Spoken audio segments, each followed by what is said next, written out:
రైతులకు అన్ని విధాలా అండగా నిలబడతాము అని రాష్ట్ర పౌర సరఫరాల శాఖ మంత్రి నాదెండ్ల మనోహర్ అన్నారు. కొనుగోలు చేసిన 48 గంటల్లోనే ధాన్యం డబ్బులు జమ చేస్తున్నాము అని చెప్పారు. విజయనగరం జిల్లా డెంకాడ మండలం చందకపేట ధాన్యం కొనుగోలు కేంద్రాన్ని మంత్రి సందర్శించారు. రైతులతో మాట్లాడారు. ధాన్యం దిగుబడి, కొనుగోలు ప్రక్రియ, రవాణా, నగదు జమ, ఇతర సమస్యలపై ఆరా తీశారు. రైతులతో మాట్లాడించి వారి సమస్యలను, అభిప్రాయాలను తెలుసుకున్నారు. ముఖ్యమంత్రి గారు మీ గురించి ఆలోచించి మేము చేస్తున్న ఈ పథకం ద్వారా నిజంగా నాకే ఆశ్చర్యం కలిగించింది.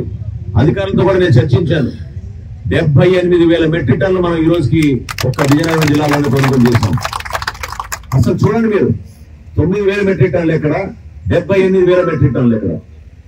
16,000 మంది రైతులకి 24 గంటల లోపే 174 కోట్ల రూపాయలు ఈ రాష్ట్ర ప్రభుత్వం జమ చేసింది. మీకు ధాన్యం మీకు సేకరించిన తర్వాత అసలు ఎవరు కూడా ఊహించలేని విధంగా కష్టపడి మీకోసం మేము నిలబడ్డాం.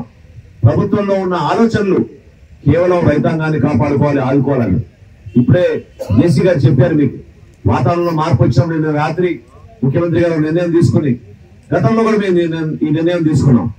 తక్షణమే మీకు టార్పాలిన్లు కూడా అందించే విధంగా ఒక కార్యక్రమం చేపట్టాం. ఎప్పుడైనా ఎవరైనా ఆలోచించారు చెప్పండి? కనీసం మీకు ఒక తైవాన్ స్ప్రేలు కూడా ఇవ్వలేదు.